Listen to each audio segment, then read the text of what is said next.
Probably 15 years. I've been one of those terrible dads, haven't I? Oh, yeah, you have. You're as bad as Chris with my fucking daughter and the child over here. I'm like, you're like, what a father. He deserted his son. I don't want to stereotype, but it must be a black thing. It was so funny because didn't somebody accuse you of being a racist at one point, Lee? Oh, God, I tell a joke and I'm a racist. It's like, I hate everyone. When one of my wives was black and a Muslim, I hate Muslims, but yet she was a Muslim, so I don't know how I got into that category. I hate gay people, but my father's gay. It's like... I had someone literally ask me, say, yeah, Lee Priest is a racist, huh? It's like this. I don't remember who it was. It was some fan. I was like, yeah, you must have hated every day he lived with fucking Paul Dillett. No, when Paul was living with me, they revoked my KKK license. I got kicked out. I was on my way to be the Grand Dragon, and Paul fucked it up. And now you're like, he's came over to the dark side. Yeah. So listen, first, let me say thanks, Lee, especially to you, because I know it's early in the morning for you. Like what? 5 a.m. I've been up for 2 hours already. What are you talking about? Oh, really? And 5 a.m. 5 a.m. 5 a.m. Oh man. Yeah. It's New Tech. Look at New Tech. The New Tech guy asked me to come by the booth. I was at the Olympia, but I wasn't at the Olympia. Yeah. And then I saw my father was there, and I went, God damn it! The 1 year I'm not there, my father's there. He knew I wasn't going to be there. Well, it's all the back. It's all the back payment. I know. That's what it is. Lee, I'm telling you, when you try new tech equipment, you're gonna fall in love with it. I promise you. They were. I didn't get to see them because I was at an expo here the same weekend, and they had a big thing there at the expo in Sydney here, but I didn't get to see them. Yeah. What do you say then? Hey, Dennis, is it not just because you're getting paid? No, I'm telling you. Dennis, when you try, I was promoting them well before I signed with them. I know. Yeah. That's why I was joking, because I know you highly talked to them way before. Yeah, I'm telling you, it's something like it. I never got a chance to train. We never got a chance to go to the UFC either, but that's yeah. But that's another story, right? That's all right. I did. I know I didn't. I'm just a redhead stepchild. Yeah. But back to the racist thing. Paul and I used to sit there in the apartment and try and come up with the most racist jokes towards each other ever. Hey, hold on, Chris. What kind of T-shirt is that? Vitamin C is Cindy? Well, I'd be remiss if I didn't mention this is vitamin C. This is a jersey I got from the family. Mama said made this for the family. So I was supporting her 8th win for the Olympia. Man, figure Olympia. I thought vitamin C. You didn't hear my Bob voice? I thought vitamin C. I thought Chris was vitamin C, and he was going to go give the girls the vitamin. Hey, we don't talk about figure much, but I want to say everything this lady does on the stage is perfection. I mean, for years she was. See the body she brought this year. Oh my God! But not just body, everything. But I know, but I'm just saying. I'm sorry, Milos. I go to bodybuilding shows to look at the oiled up men, not the women. Okay, that's your problem, Oh, is that what it is? The smell of hot stuff in the morning. Whoa. Oh, right. All right. Did you guys still, when you guys smell that stuff, doesn't it just bring back memories? The memories of the smell and this. It's not so much the hot stuff anymore. It's the protein. I can smell the protein. Yeah. I don't think a lot of people use hot stuff anymore. No, I don't smell it. Yeah. Bring it back, Chris. Bring it back. Guys, I gotta tell you, Milos, you said something about the figure women. Man, I gotta tell you, I saw Iris Kyle. Iris looked like she could have taken out every single one of them, including the male. Yeah, that woman is incredible. She's been in shape. She's been in shape every day of the year. It's Milos' favorite female at the moment. So. Yeah, I mean, just because we are not talking doesn't matter.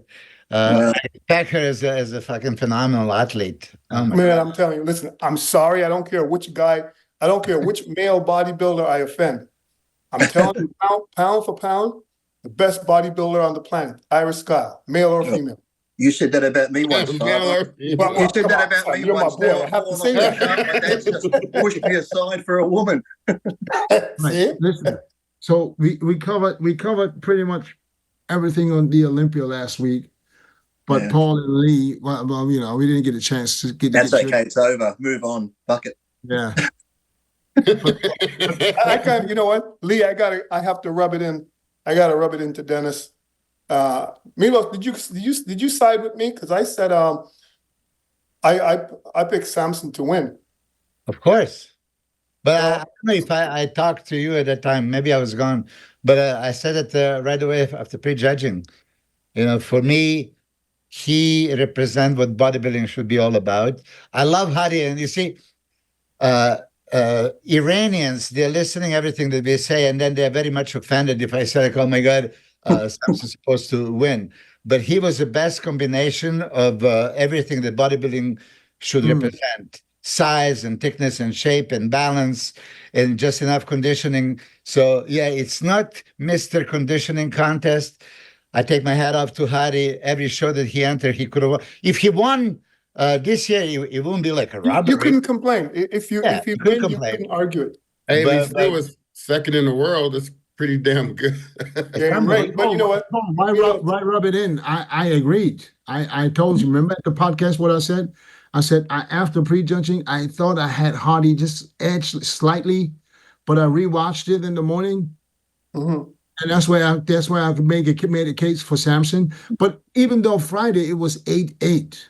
Now, how much better was Samson on Saturday? I don't think he was that much better, to be quite honest. I think he was the same as Friday. He was better. He was better. He was slightly better. Because the second day when he's able to dry a little bit more and feel a little bit more. But also HADI was way better than he was on Friday.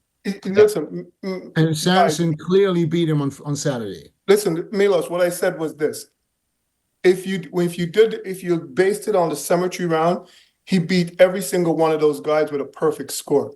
Mm-hmm. Now he was the most symmetrical, most balanced. I said to Dennis and Sean, I said, it's not the best conditioned guy who wins the show. It's the guy with the balance and is in shape. Because you can't say Samson wasn't in shape. He was in shape. Condition-wise, HADI definitely hands down was the best condition, looks amazing, looks incredible. But Samson just is so balanced. I still believe, in my humble opinion, he needs to drop about 7 to 10 pounds. He's going to look even bigger on stage, if you ask me, because you could still see that layer that you go, man, if this kid, if he drops that 7 to 10 pounds, he's going to look bigger, because he should not be 300 pounds on stage. No chance. 305. Imagine this, 305. It's not necessary. It's not. Bodybuilding is an illusion. Lee, prime example. You look at Lee on stage and you're like, Jesus Christ. I mean, the man looked like the second coming of Christ. He looks so don't bring that up. Or Chris still have bad memories of San Fran and that when that little short guy was more ripped and beat him. He's like, I was like Samson and this little fucker beat me. The judging was sucked. Listen, the thing about Lee is when you're on stage, no one knows how tall you are. And that's facts. You don't look like, oh, look at he's short. No, you just see an incredible physique. You see an amazing body. I find the guys today, they look short on stage because you come on stage at 5'5", 5'6", 270 pounds.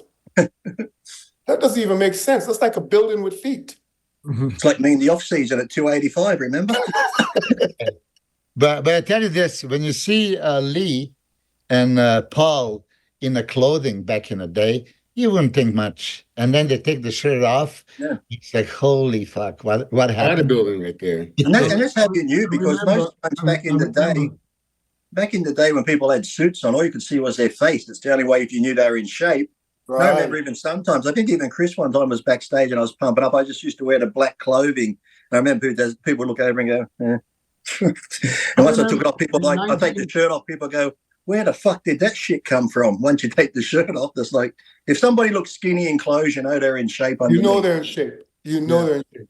1994. I remember when Gary Strider, he was in my house in Thailand, and I remember I asked him the question. I said, "Who's the most impressive guy to him?" And he mentioned Lee. He said Lee Priest. He said Lee Priest was sitting there with his arms so big he couldn't barely get to his mouth. No, but the thing is, like you say, I had good arms, but you know, Paul lived with me. I'd look at Paul's arms and think mine were pathetic. I'd be like seeing Paul's arms every day. I got to go to the gym again. I got to go. But if you think about it, for real though, pound for pound, Lee was one of the biggest guys. Absolutely. How much did you weigh, Paul? Well, you know, I tell people, I said, I lied about my height when I was competing. You lied about a lot of things back then. I'm just wondering how much. No, but listen. I said I'm 6'1". I'm closer to 6'3". Crazy, right? And I said that, you know, for me, I think my best condition was when I came in when I was around 265. And the shoulders just look so much bigger, everything, because your waist got smaller. Which show? One of the first Arnold Classic. To me, Flex best. 93, right? 93. Yeah, it was Flex's best. I think that was Flex's best condition. Yeah, So you was like average 218. Right? Wasn't Flex 218 at his best, I think. Yeah. 218. The only guy that lies about his height saying he's shorter. Because I didn't want anyone to know I was so tall, right? I watched the video. Tall, Paul. Yeah, I watched the video yesterday. Someone You could have said you're 6'5", though. You could have said you're 6'5". I would have said bigger. Someone did a video of me the other day, and I was watching. They go, and Lou Priest, 4'8". I'm like, Jesus, I'm getting shorter. I'm like, for all the growth hormone I've been accused of, I should have been a bit fucking taller. When is your docu dropping? I'm thinking next month, hopefully, and I see all you lovely people on it. I like when people go, yeah, Lee's a bit crazy, and then Dennis' voice comes in. Oh, Lee's a little bit too fucking crazy. I don't even remember what I said, to be honest. I said, That's an understatement. Yeah. Oh, you know, Milos was just telling me a story about one of the tours where me and Lee was going out every night eating Chinese food. Didn't it start in Helsinki? You mean Vince Taylor? Well, like, fuck this, and we found a Chinese restaurant, and then Prague we found Burger King. Yes. I was just waiting for Lee to slip so I can pass by him. I could see me. I was getting frustrated because I was still beaten. It wasn't until Russia when I really came in bad, and that just went up. You know, that was Milos. Chris, I don't know if you were on that tour. Yeah, he was. I was there. That was the tour at Ronnie. I was just reminding Ronnie. That was the tour and Ronnie was eating that rotten chicken. Do you guys remember? Remember it smelled. He undid that container, the eggs and chicken that he got in. He got it in Budapest, and he carried it with him for a couple of days. Yes. And that was he won the last show of the year, the Russian Grand Prix. Is that the one where Kevin had him to drink the alcohol? Yeah, that's the one. That's the one. And Kevin said he was so happy for the win that he sat up the back of the Ronnie bus. didn't blame the chicken. Ronnie blamed the alcohol for him winning the show. But you know what? Do you remember Paul? After that show, he never looked back. No. Do you remember Hungary? Remember Budapest, Paul? You and I in the restaurant. I keep telling the story when we sent the chocolate cake to NASSER and he flew off at the waiter. Then he started yelling at us. Oh my God, that's not even funny. You guys, and fucking yelling at the poor waiter standing there at the chocolate cake, and we're laughing our heads off. And NASSER looks at us. You think this is funny? And he's just yelling at us. that one tour we're backstage at the in Russia, and I think he took like a fifth or something like that, and you was pissed. You was like, I'm not going out there. You was like, that was like, I'm not going out there. Fuck that. Remember that Russian show? Yeah. It's 96. I wasn't there. Yeah, Were you there? 97. 97, yeah. And then me, you and Matarazzo was backstage getting dressed. And then NASSER came back there. You was talking shit to NASSER, and NASSER was just ignoring you, just changing out of his trunks and getting his clothes on and leaving real fast. I remember cussing at her.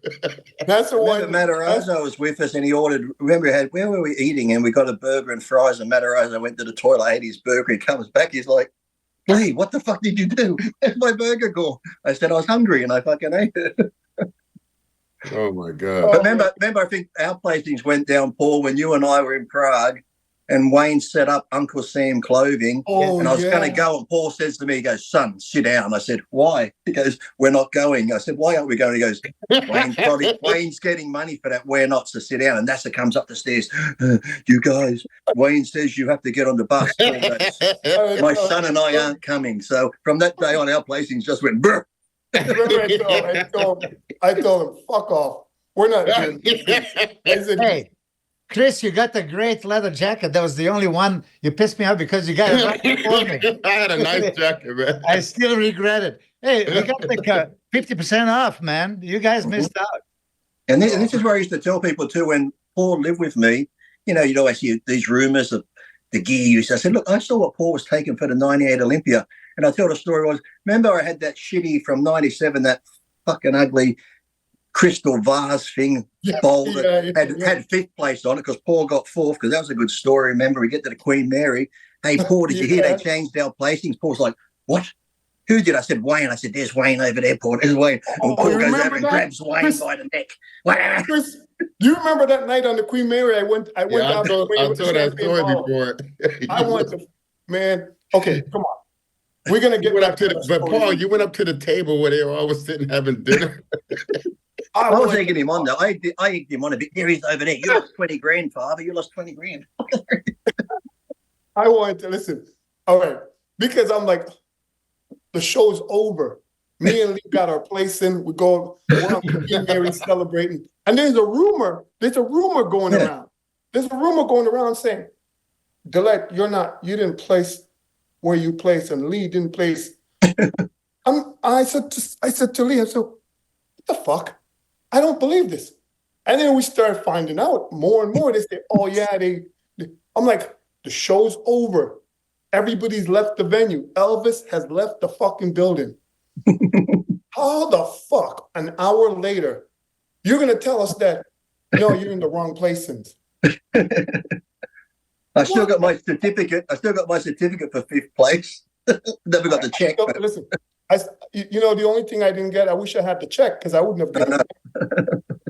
But Lee, you know what you were saying about the gear stuff? I said, I always see the shit people say, "Oh, Dillett takes so much." And I'm like, motherfucker, you don't know me. Yeah, that's what I said. I said, because we used to load up our Winstrol, we put it in the bowl on the coffee table. A couple of days later, I'm like, "Father, is that yours or mine?" He's like, "I don't know. I haven't taken mine." I said, "I haven't taken mine either. Should we?" He's like, "No, I guess we should." That's how it was. It's like, he'd sit there for days. It wasn't like, "Oh, we got to have it. We got to have it." It's like, it's just like it just sat there. I'm like, "Oh, we should have it." I know people. I said that to someone. I said, "Hell, I live with Lee. Hell, me and Chris live together too." And it's like, everyone knew. They're like, "No, Dillett doesn't take a lot of shit. I'm afraid of needles. Needles scare the shit out of me, so it would not be a thing." I just remember you had that little yellow shirt. Isn't that what everybody's saying? Everybody's saying the same thing. Everybody's saying, "I'm afraid of needles," but everybody's sticking themselves. What the fuck? But I gotta talk about something different. Yes. Did you guys hear?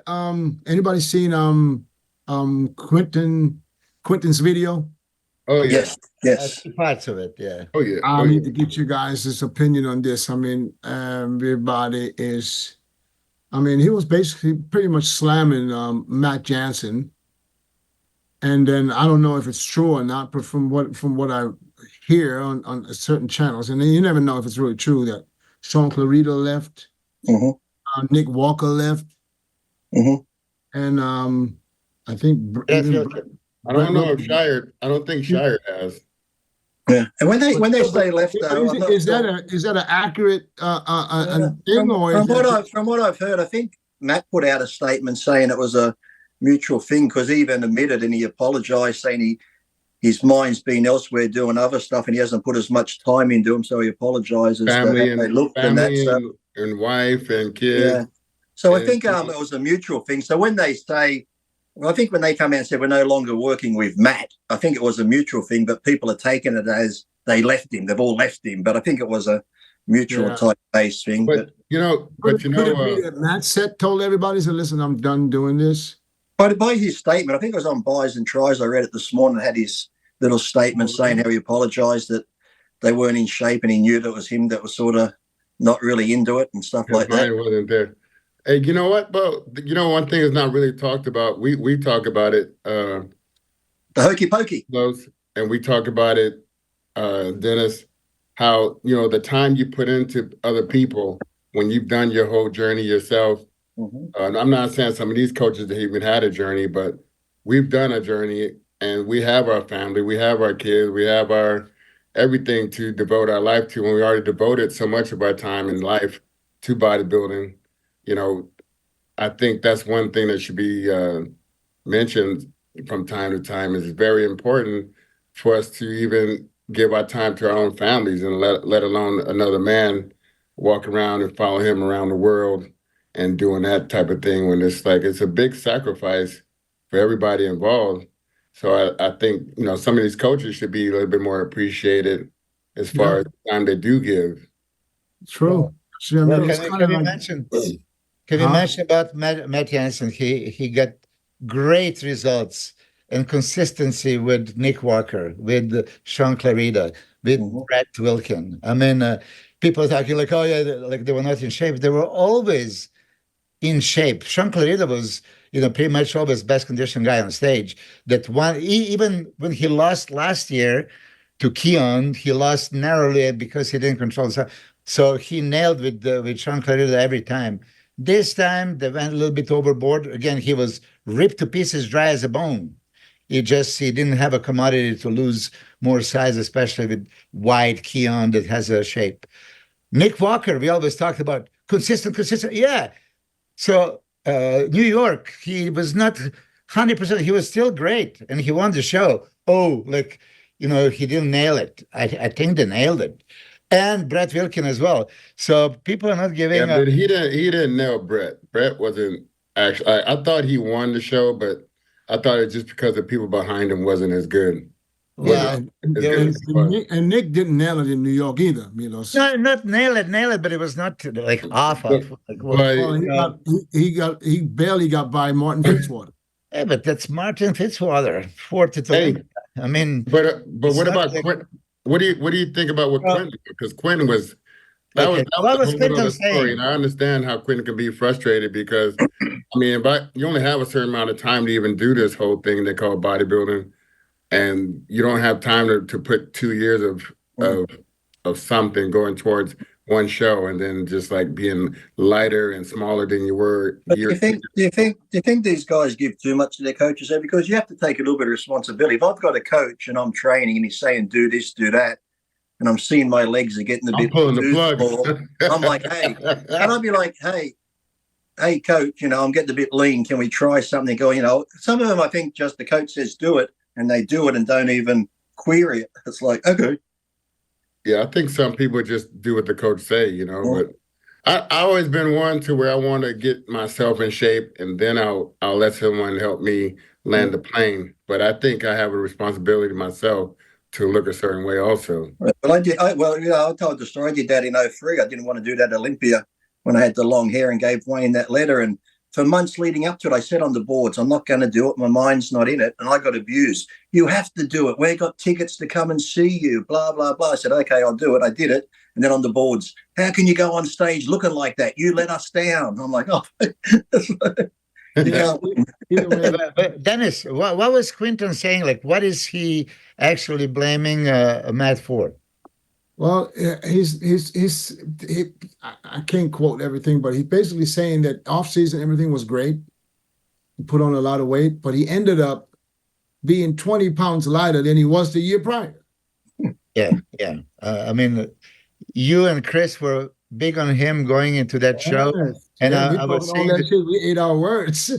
No, but I was telling you that if you looked at it, he was not big enough. There was no substance to his legs, quads, and if he would have looked the way he did in Tampa the year prior, he would have played way better.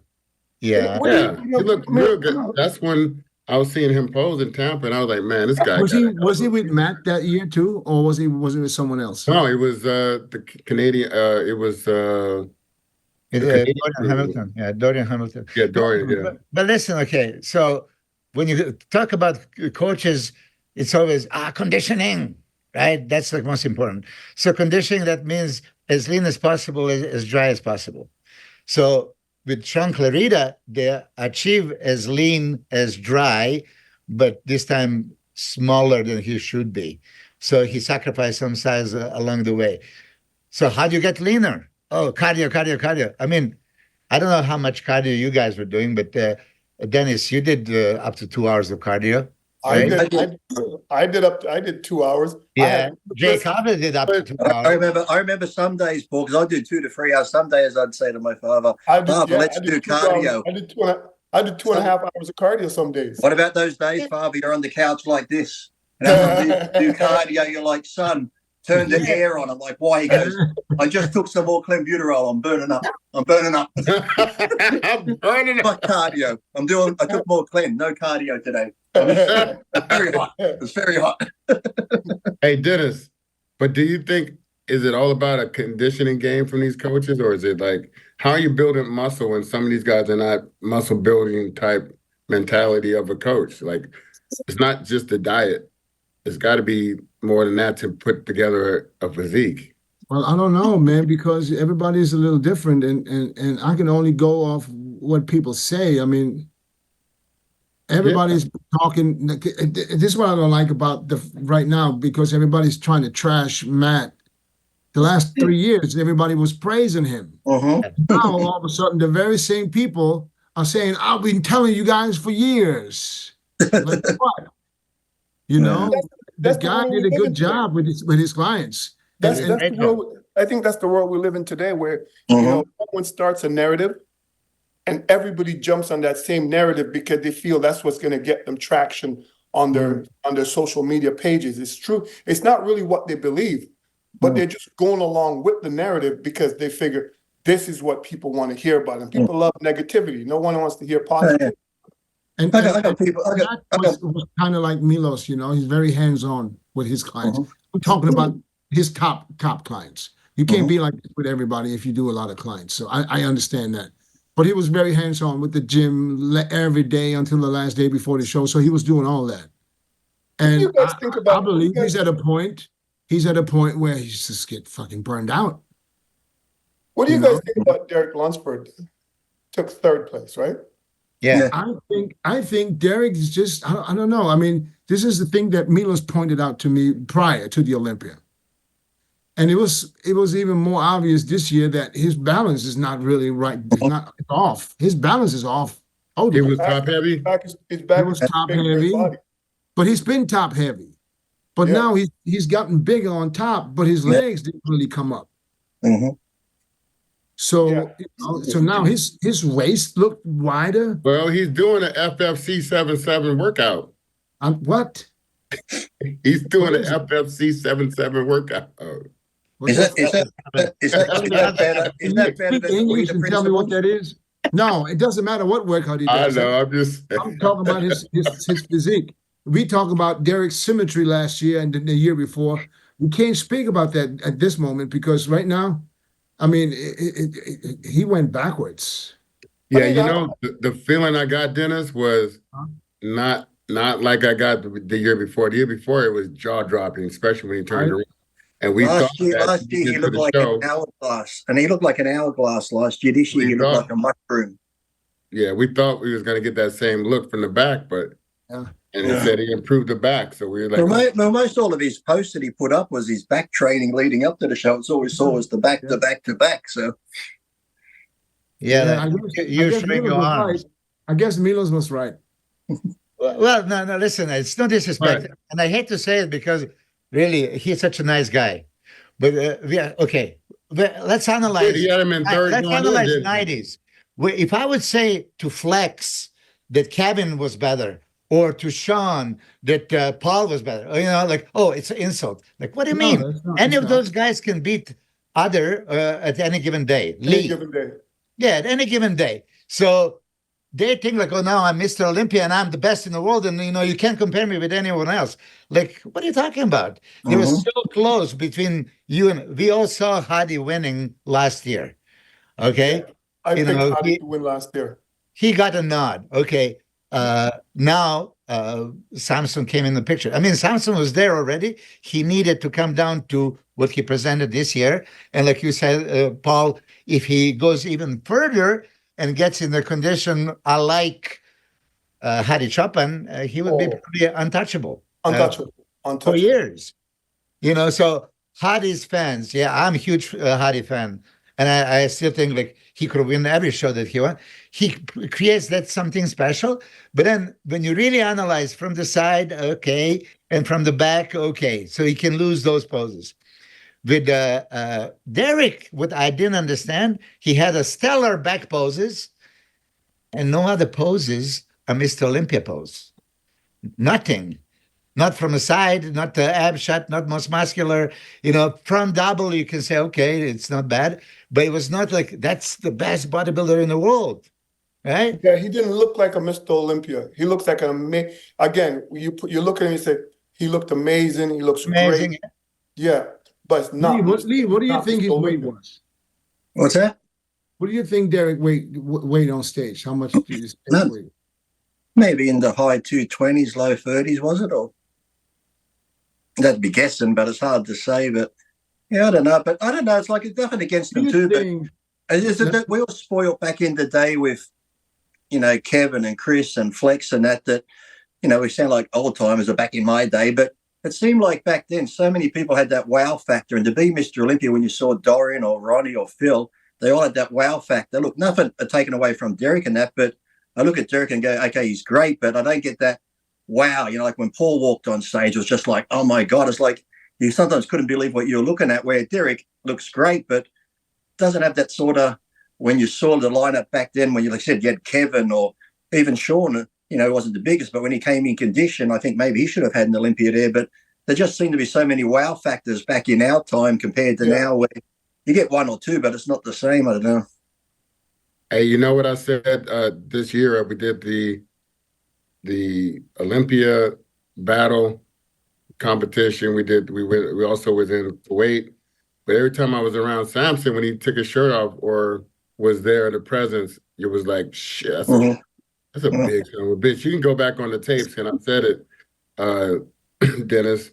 I said, those guys had their shirts off, and they was trying to egg him on to take his shirt off. He didn't want to do it. And then when he finally did it, I mean, the videotape out there, and it was just like, holy shit. Hey, like you got that mentality, you got that feeling of like a Dorian or like a something special. At that, something special in that size and shape together. And it's not just the conditioning, but that size and that shape, it was just overwhelming. If it's 305, and I know that Paul, you said it doesn't matter 305, it should be but still, fact that he looked like that 305 with the waist like this. That's amazing. Legs like tree trunks, right? But Milos, you also always said that he doesn't look his weight. Yeah, I mean, he's 305. He looks like about 15 pounds. Yeah, he looks like about 15 pounds lighter than Clint, but we all saw each other on a scale. Like, Paul, you were humongous. And it was really obvious when they put him in the middle with Hadi and Derek on each side. You could really see how big he really is. You could see the size difference. I got to tell you, the other kid I really like is the kid that took fifth, Andrew. Yeah. I'm telling you, man. I think Andrew's the only one that can challenge Samson. If Samson puts it together every time now, he's not going to be beat by any of those guys. The only one that can really do it would be Samson. Andrew.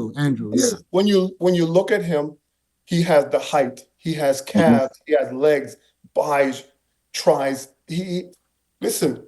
The only thing I find with him is his energy, the way he comes out on stage. He looks like he doesn't want to be there. I think he didn't really want to be there looking like he did again for the second year in a row at the Olympia.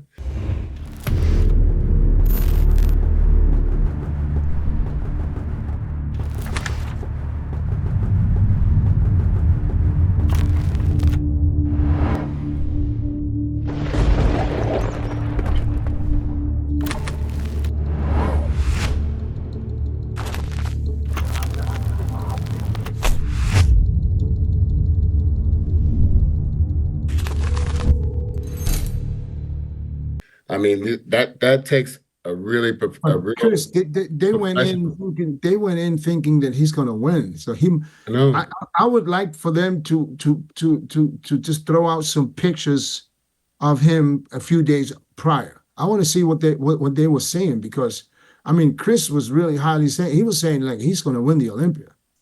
Yeah. So I don't know what happened again. But it was times where he was getting tighter. Chris Aceto and Chris Psycho Lewis. Chris Psycho Lewis is kind of blaming Chris Aceto for, I don't know what went wrong with Andrew. I think what was said was Tyler gave them the blueprint on how to place the best you're going to place at the Olympia by improving from the Texas show into Olympia. Getting a tad tighter from that is going to be your ticket. Mm-hmm. And then Chris was saying that they went away from that and wanted to come in bigger, and that's where he said that's what. I wish these guys would look at it as the scale is your enemy and the mirror is. Exactly. And Paul had a fucking mirror in his house that was like this big, and Paul used to go by that mirror. And even though his body was this big, that mirror would tell him everything. Ain't nobody weighing you on stage, right? No. I don't see why they get caught up in that. I don't see why they get, because like I said, that Andrew kid is, I can't find any faults on him. It is a fault. It's a mirror. He's definitely fired up for where he played, even though top 5 is great. That's amazing. That's when he's going into the Arnold, he wants to redeem himself at the Arnold. And isn't it funny with bodybuilding though? You can go to the Olympia and be the 2nd or 3rd best in the world, and the negative talk online. Anyway, any other competition, if you had 2nd, I know you'd be like, bodybuilding is the best in the world. Oh, he only got runner up in the Olympia. He's washed up. It's like, I don't listen. Hey, Dennis, when we all competed, if we just to be invited to the Mr. Olympia for us, you're not invited. You're not invited. Qualified. Earn. Yeah, you have to earn it. Yeah. It was such an honor, right, to compete against the best of the best. It's a privilege, yeah. Yeah, and for you to make the top 10, any man that made the top 10, you were happy to make. Yeah, qualified. You're qualified for next year. Yeah. If you did top 5, listen, man, if you placed top 5 in the Mr. Olympia, I'm sorry, but you were over the fucking moon. Where today, guys can place 2nd and 3rd and be upset, pissed off, and we were like we won the Super Bowl just being top 5 because we had so much respect for each other. And Dennis, like you said, on any given day, those top 10 you could flip them around and no one could complain who won the show. You know, it was you're still walking out with your head up high with a 5th place for sure. Oh man, and just also, and the 6th place. You know what, man, I admired about it was the camaraderie that we all had. Like we congratulate each other on stage. We go out for dinner. We hang out. We laugh. We joked. But I don't know if that's there today. I want to ask you a question, guys, because somebody was fucking with me on Instagram. Have you ever heard me complain about my placing ever? Never, ever, ever. 72 shows. Have I ever complained about? I'm gonna say. I fucked with Jake. I tell him that I'm supposed to beat him at the Arnold Classic. That's I see that. You did take shots at people, Milos. No, I never said that. Yeah, you took shots at me. You saying that you was next to me at the. No, that's. Hey, I gave you your props. I know, brother. I know. I'm messing with you. Hey, Big Steve told me like it was close. Okay, Leather, it was nothing close. Close to him on the stage. Okay. Let me ask you guys a question. This question. I've never once, since when I competed for 10 years, I've never once asked a judge for feedback because I never really give a fuck about it. Right? I never did. Well, listen, maybe we made a mistake. Maybe we should have. Why? Yeah, but one judge not going to have the same mind as everybody. Yeah, but listen, it's never I going to was make staying any away sense. from the judges because for me there was like, oh, if I go there, like, listen, NASSER or somebody, and I told you these guys, like the German judges, the American, he would go at the European tour there. He goes to them and says, put me second, put me second, put me second. And I'm like, are you for real? And he's laughing his head off. NASSER had no face, right? I would not even talk to the judges because it would be like, okay, I'm trying to smooth myself. I mean, KPO Uarama, from Finland, he was staying with NASSER in his house, before, go to judge him at Olympia. I mean, these kind of things should not happen.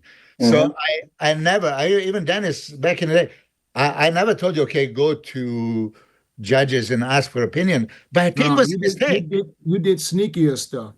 Hey, Hey, you called Jim Mannion and told him to come to the room. Yeah, that's one time. Yeah, of course. Jim. You know what? Hey. Here's the thing. Back then, this is what we all did. We all did this. We all posed for Jim.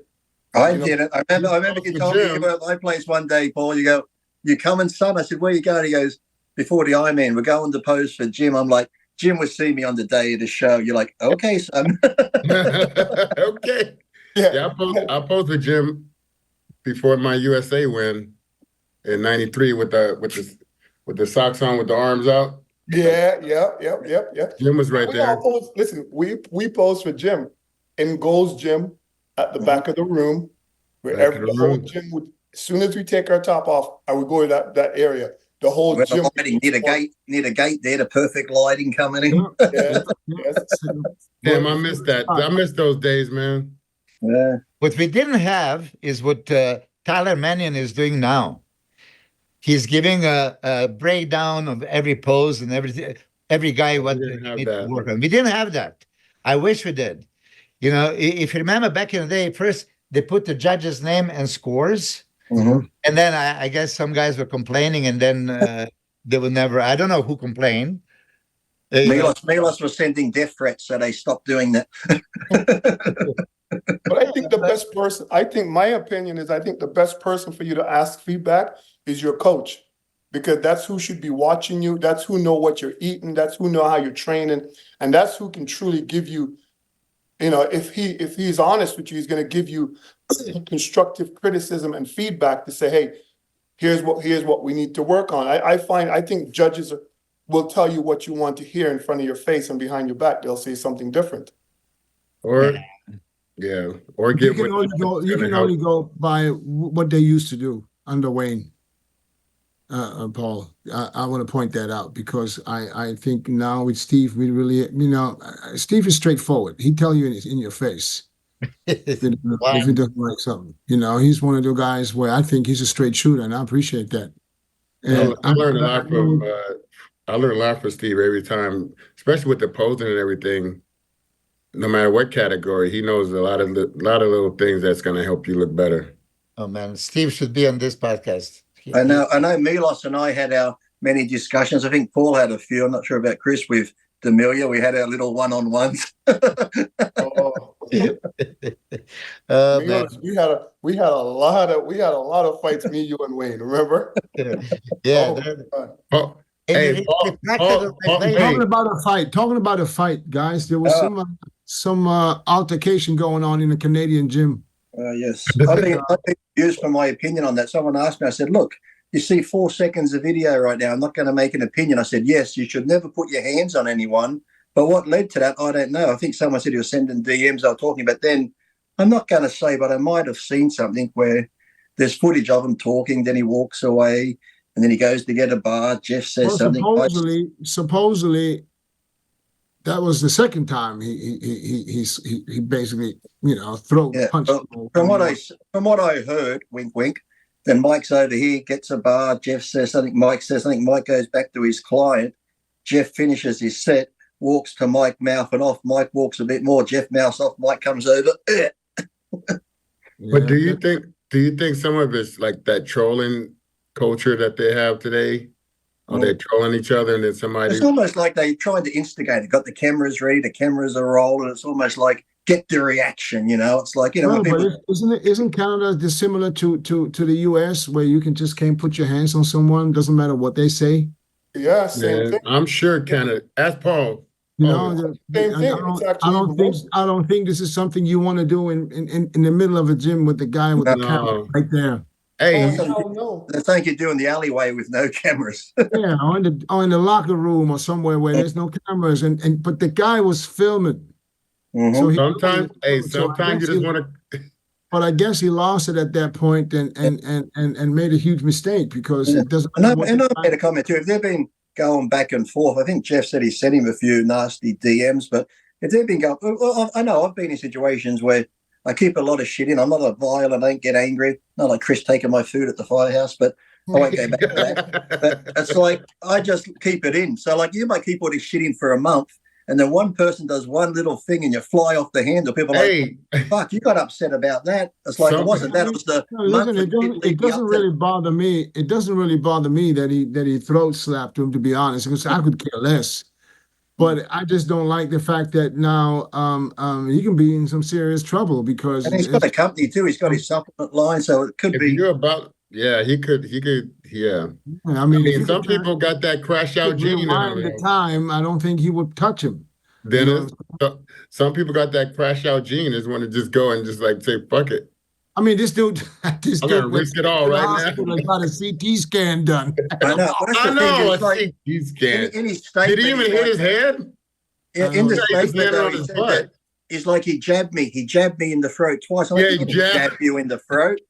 And then he said he was in the hospital for internal damage. I'm like, what the fuck, internal damage? I'm like, I only saw the video. That you gotta use these days, I saw Nick Strength and Power did a video on it, and supposedly there's video footage of everything, and there's proof with people that were there that this guy supposedly didn't do nothing.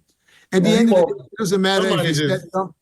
It doesn't matter if he said something or not, because you shouldn't put your hand on it in front of people. He's stupid. We all condemn you should never put your hands on someone, but there is like footage of him walking back towards Mike, mouthing off at Mike. That's when Mike comes over and he fell over the bench. In that video, you can't see there's a seated row behind you. That's what he fell over. Conversation could be a discussion. Could be supposedly there was some training techniques. You know, he's saying that he doesn't know what he's doing. That's why he's looking like the way. I don't know exactly what was going on. And then I saw Ford's video, which I actually like. I like that of Ford. I said, listen, this is my friend. He made a mistake or not. He's not going to get involved like that, and he's not going to. People are coming down on Fuad about that video. Like, how can you do that? How can you have him on your show after that? I'm like, Jesus Christ! I would have him on the show 2 times just for that. I would bring him on the show 2 times. If we did that, I'll give him 2 windows. It's like if we got rid of all invite him on. Like, look in this sport, we know people that sell drugs. We know it's like if we weren't friends with people that broke the law or did something bad, we wouldn't have any fucking friends. We wouldn't be we wouldn't be here right now. Hey, I got a question for you guys. And I had a thing for Derek too before you go on. I said it the other day in jest, but because Derek got third, I said, listen, Derek has to understand the Olympia weekend was a big weekend. There was wars, there was hurricanes. God was just too busy to bring his prep in a 100 weekend. So, got to give Derek a break. God was a bit busy, so that sort of fucked up the prep. So it's okay. All right. Okay, so I got a question for you guys. Dennis, you remember Sean brought this up, and him and Dexter had a complete disagreement on it. The classic Sean disagreeing with someone? classic physique or the Mr. Olympia, Open Mr. Olympia. Who's bringing the fans? Open. I remember what you said, Dennis. I think classic physique is bringing more eyeballs to the show right now. Hey, the crowd that was at the classic physique prejudging, it looked just like that FIBO crowd. It's like, as far as the eye can see, there were eyes, there were heads. It's in the expo, isn't it? Isn't it in the expo? Bodybuilding. It's always bodybuilding. Of course, they want to see the freaks, but when you think about who's bringing more eyeballs to the sport, I believe at this point, classic is bringing more eyeballs to the sport. Who's bringing more fans into because we were talking about the money situation. Real fans, bodybuilding, no doubt. Because there was such a huge disparity in the payout for the classic physique winner versus the bodybuilding, which hardcore bodybuilders. But Sean had a point, where he was like, "Hey man, these guys are bringing the audience, into this venue, and Dexter was saying, Dexter disagreed. Should the classic physique has its own night, Friday night, and the men's and the open bodybuilding have its own Saturday night? But the thing is, though, now I'm hearing that Bumstead was going to put some money in the kettle. Well, yeah, but when they say Bumstead, do they mean 2 separate nights? Yeah. When they say Bumstead's giving the money, though, would that be coming from his supplement line and stuff? So it's like a supplement sponsor that you claim on tax anyway. So. Right. But it's good in any way. I mean, just it's good. That's good. But I mean, 3 years ago, we were complaining how we were getting the same amount of money back in the early 90s. 10,000, 4, 3, 2, 1, top 5, right? Well, I think that didn't change, and all of a sudden everything started changing. Now you can make 1 point something million if you win, major shows.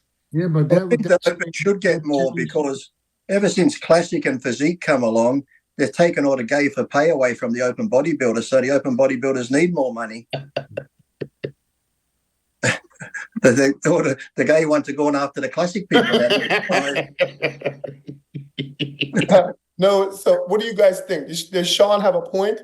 Where they should have their own separate nights? Maybe. Yeah. I think that would be. I would. Interesting, right? I mean, you're a promoter. You have a classic physique coming on Saturday, right? Yeah. I still want to see the Open go back to one. When I look at the competitors now, at the amateurs, when I look at the competitors, actually, I can look it up right now. Did you sort out some of those champs coming through? No, I got 8 guys in the classic physique. 8 guys, and to be honest, from all 8, I know one of them. Yeah. Okay. Let me tell Lee and Paul what's happening. So Dennis has a classic physique show on Saturday in Germany. So just imagine there was German placing 2nd and 3rd. Okay, Urs and Mike, right? And then there was Wesley Weisers. So just imagine if those 3 guys showed up on that stage on Saturday, they would bring the German crowd down. And they decided not to compete. I mean, they'll be riding inside the building. Yeah. I mean, listen, we talked about this last week, so we don't have to rile this up one more time. I mean, everybody has their reason, and what am I going to do? I'm beat myself up for it? No. That's just what they want to do. If they might, you can still bring Paul and I at a cheap price. Yeah. Mike's going to be there. He's not competing. For the reason why, I want him to tell the reason. I don't need to tell the world the reason why. And Urs is, I think his stepdad has his birthday, his 60th birthday or something. So, yeah. Hey. And Wesley is thinking about improvement. I'm just like, okay, improvement, but where is your mind? I mean, I'm thinking about the qualification as early as I possibly can, so I can focus on improving the whole year. Yeah. But now you're already one of the best in the world. You just didn't hit your mark on that particular day, but you definitely could. I think times has changed, man. It's not. Listen, Milos has said that. It's crazy how guys today will do 1 show or 2 shows. I'm gonna need time off. Check this out, Lee. My show is on Saturday. The very next day, Emilio has a show in Spain. It's like an hour and a half, 2-hour flight from Frankfurt. My show is right at the Frankfurt. I'm hitting them both. We would go to both shows. We would show Saturday night, get on the plane Sunday morning, and compete Sunday evening. Well, Milos, we did this. We remember. I don't remember one year. It's 7 shows in 12 days, 7 countries. Yeah.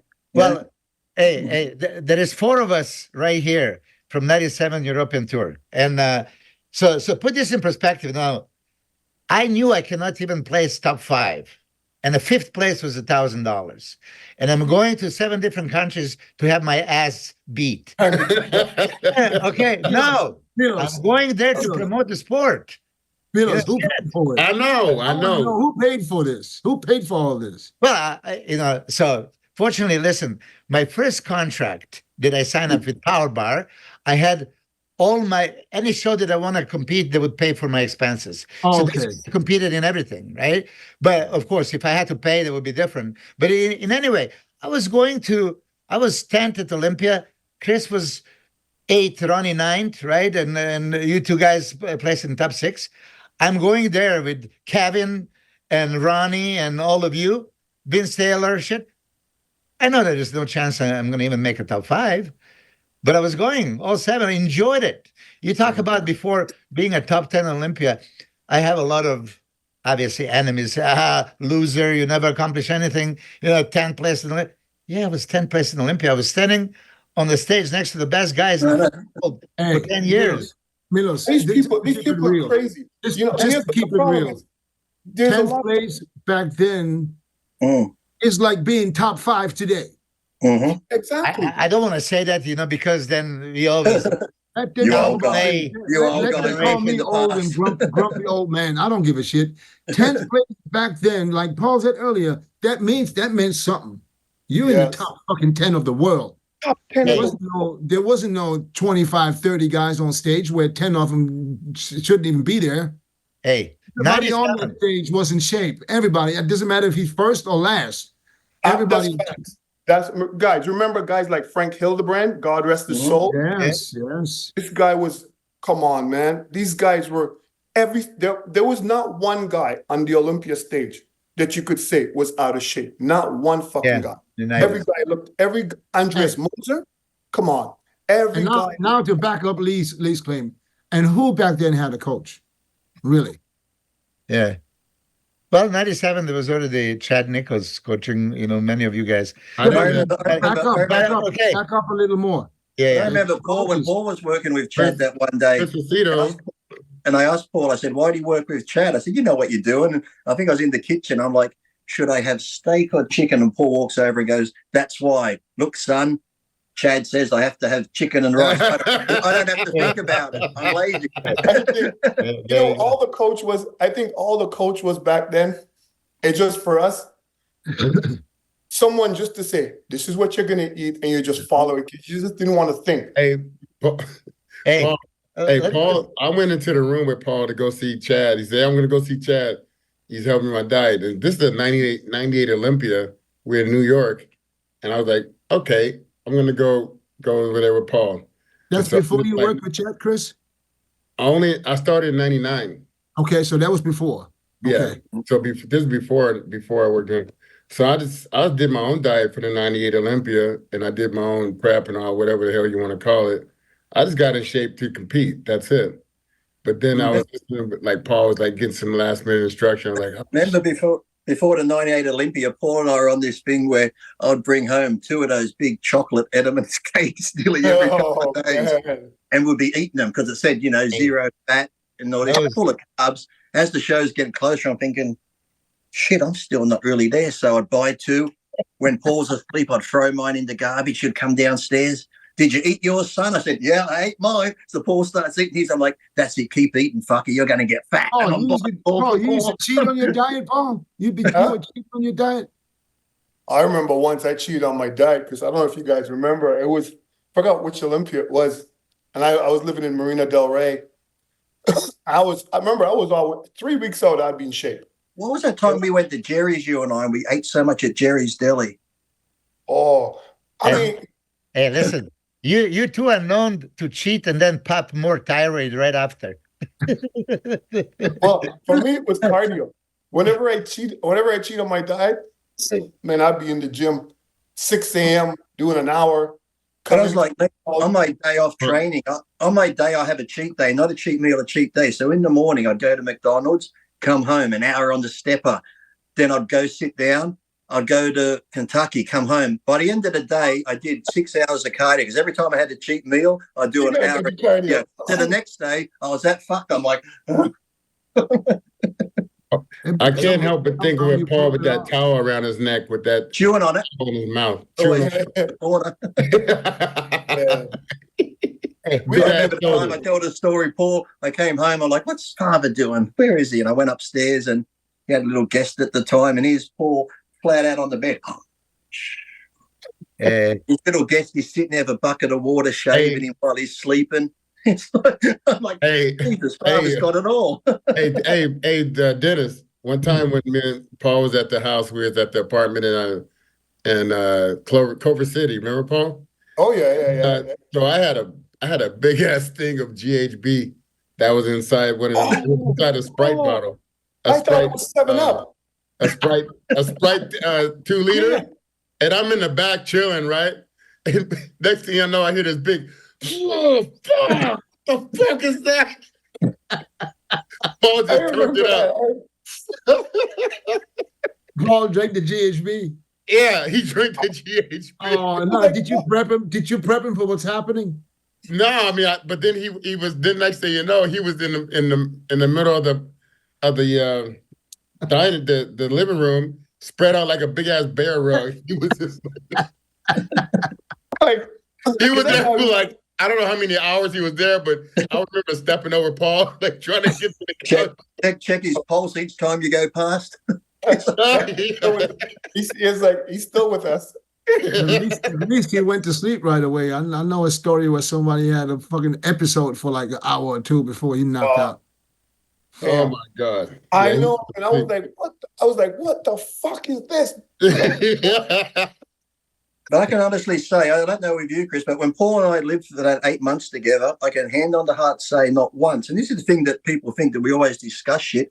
I don't think Paul and I ever discussed drugs once, training once. I never said, what are you taking? Like if we sat there together and took a shot of Winstrol, I'd see it. But I never once said, what's your cycle? How much you taking? I never asked. We never talked about it. We never talked about it. No, we don't talk. We didn't. They send the whole cycle over to people now. Yeah. All we would do is laugh our asses off about bullshit. Yeah. And then I remember Paul would come back home from the gym. I'd be in the garage at the same time. And he'd go, you're going to do your laundry. He's like, Body Alive. He takes it off, throws it in the trunk. I'm like, what do you do with that? He goes, oh, when the trunk's full, I toss it out and go get some more clothes.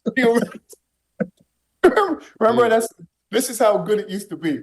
Remember, we could just take off a shirt, throw it in the trash, go to Max Muscle, get new stuff. No, I wash mine, Father. You were the one throwing in the trash. The funny thing was, and he'd get paid if you wear it in the magazine. If you wear it. Oh yeah. Remember that? Yeah, we got $500. $500. Yeah. There you go, buddy. There you go. Hey, but they screwed up the whole game. We used to get paid every time you had a booth. Every time you did booth work, everyone got paid. And then this whole crew of new people coming in, I'll do it for a T-shirt. I'll do it for some supplements. Milos, you remember? Be affiliated. I just want to look like I'm with, and then the money went dried up. Yeah, we all miss magazines, right? Okay, so magazines are not there, but why photo shoots are not there? Why they don't organize the fucking photo shoots? Because there's no magazine. What is the photo shoot for if there's no magazine? Well, there's social media. I mean, shit. Social media, the iPhone is good enough for that. Hey, but we used to get paid for the photo shoots also. Who's going to pay for photography? You have the iPhone, but you still couldn't capture those shots like David Paul used to get and stuff like that. There's just some iconic shots that I think you can only get. But Lee, now we understood that there's a difference between a magic shot and a regular shot. But these guys today don't give a fuck. If they want to put it on their phone so they can filter it, they can make it fucking saturated, do whatever they got to do to make it look even better for them. That's what I don't understand. So in the last 5 years, how many great shots did you see of any guy doing it with the camera? Nobody does it. So guys, listen. Remember back in the day, you knew Mike Nauvoo. Yeah. Remember Chris Lund, because for the magic shot, come on. Magic. Can you go a bit heavier? You think you can go a bit heavier? No, I don't want to go. Listen, Chris he got me every time. Every time he got me. Man, Chris was crazy. Hold it. Bring it down. Hold it. You would have your best work. You had your best workout doing your photo shoot with Chris Lund. Yeah. And I guarantee you, every single one of us on this phone call right now, some of the best pictures of us taken by Chris Lund. And I tell you, and I trained at Coliseum Gym where he was shooting. Yeah. And I was there every time. I know when he had a photo shoot, I was there training at the same time because many times somebody didn't show up. I jumped right in. Yeah. And you could always invade someone's photo shoot when you were shooting with Chris. I jumped right in. He loved that. It's not staged. It's just who's here? Come on, get in here, boy. Yeah. Good. I've been trying to reach. Paul I've used been to get trying me there to all the reach out. time. I've been trying to reach out to Chris. I always bring Chris to everything. Same Chrisman at AOL.com. I can't get a hold of him. AOL. I still have some of those videos from at where was that at Metrics. Metrics, yeah, Club Metrics. Club Metrics, Yeah. Where did you get those videos, man? You know, this 99. I'm working on it, baby. I'm working on it. Man, you working Can it, you get boy. the prejudgings? Can you get the comparisons? Whoever is doing Chris's, whoever is doing that CCT3V or whatever that is. Yeah. If I have to post one more This video, dude needs to stop acting like he's Chris Comier him damn self. That's right. That's right. We know who he Sending is. me messages pretending to be Chris. Yeah, It might have been me. You never know. okay. Maybe it's You know you, and you're just trying to talk your way out of this. It has to be the footage of all the Olympia prejudgings. That's what I would like to get. All the Olympia prejudgings, it was filmed. They're somewhere. Tell Chris, you got somebody. He said, "Tell Chris." Mitsuru Okabe, you got it. Hey, I saw Mitsuru. He was translated in my Japanese seminar like 6 months ago. I remember Mitsuru would always turn up Chris, like a stormtrooper with all the knee pads Do me a on. favor. Can you find the 98 USAs? Oh, that's the USA. Hey, that's when you got I'm your on it. man. 98 USA. Okay, remember this, Dennis. Remember how we were all rooting for you, man? We all came out to support you. No, you were rooting for Melvin. You all stop it. Oh, man. No. Listen, we wanted you to get your pro card, bro. You didn't even know who I was back then. No, but we appreciated the physique, bro. Come on. Okay. Yeah, that I believe. I didn't want you to win, Dennis. Not that time. Yeah, because my brother told me, my brother was sitting there and nobody knew who he was. But Flex was either sitting in front of him or behind him. And he only knew is that he heard that I was from Germany. And he's trying to be like, Scheisse. and a big thank you to Melvin for being on the documentary. That's all we had.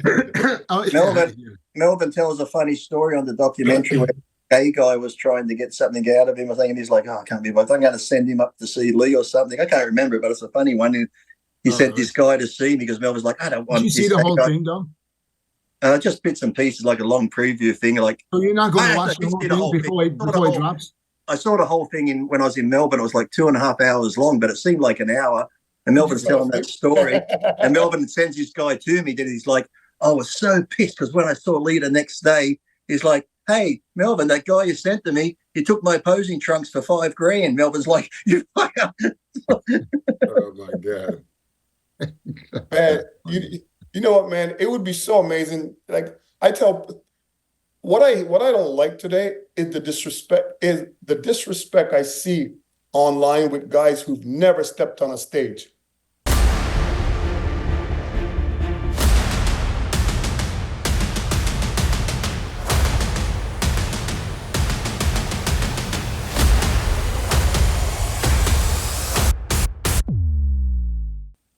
Putting down guys, disrespecting It's guys. so easy doable now because you can do it online. Back then, there was no online. You can only talk to people looking at the pictures in the magazine. There was no way for you to say anything negative about any of the athletes, and it would get to him. And if you did in person, they got upset. Wasn't it one time, I remember, was it Chris and Paul? Flex was getting ready for one show, and I think you both told him he was a bit off and he didn't talk to you for a month or two. Yeah, that was Rico, he said. Rico. Yeah. Was it Rico? Paul, look at this. You and oh shit. That looked like Matt. You and Flex the 93 Ironman. I posted. I don't know if you ever saw. I posted a whole video on my YouTube like about 2 years ago. I found the footage. You should see it. It's like phenomenal. That's that you really push the Flex. You know what's funny? You remember back in the day, man, there was 10 of us at the Olympia, 12 of us. And the prejudging would last 2 fucking hours. Yeah. It was on the same day.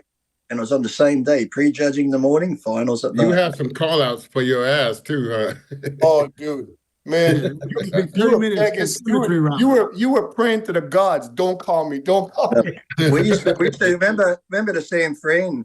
Chris doesn't want to remember it, but remember that one when they kept Chris and I out there for like 6 call outs in a row, and just like Lee, Chris, whatever. On the last one, Chris was getting the cramp and he bent down, and I was cramping up too, but I'm standing there, I'm like, oh, he's going down. I'm going to smile, and I'm cramping. I'm like, it's not hurting me. It's not hurting me.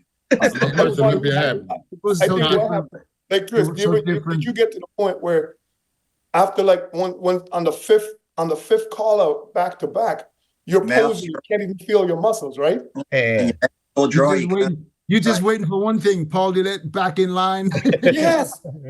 When you and then you remember then they put you back in line, you sneak backstage to go get a towel. You didn't. Well, no, you snuck backstage at one show, you got put back in line, and you're standing beside me, you're like, fuck this, and I'm there. All of a sudden, I'm like, I smell chocolate. I turn around, pause on the side, big bag of M&Ms. You want some, son? And I'm like, all of a sudden, they call out Paul. Paul's like, oh, fuck, puts the M&Ms down, comes out from behind the curtain. Yeah. These guys today don't get that. They don't get that. I mean, holy shit, man, that was truly going in. We were going into battle. We were like in the beginning. You wanted to call out. You're like, call me out. Halfway through, you're like, don't call me out anymore. Don't call me out. I've had enough. Lost the pump. You lose the pump. You lose the pump because you're posing so much. But what about this when you're on the tour and we've been around each other for like, I don't know, it felt like weeks and weeks. Yeah. And we went from one hotel to the next, one airplane to the next. People getting grumpy, people farting, people fucking doing all kinds of shit, try to keep it together. That shit was hella funny though. Oh, remember when you got the hives in London? Oh yeah, man, that was bullshit. I was hanging around with Kevin, and I don't know what I ate at the city before. The next day I'm feeling good. I'm gonna place good. You know, Kevin's like, hey, let's go shopping. I'm like, okay, let's go shopping. This is like on a Sunday. Everything was pretty much closed, but this one shoe store was open. Went in the shoe store. Like, oh, I'm gonna check my abs, see how I look. It was like full of welts. I was like, oh my God. It's like, Kevin, I'm fucking broken out. He's like, oh, you better go back to the hotel and tell Wayne to call up the fucking doctor. Hey, how many of you guys? Check it out. Wait.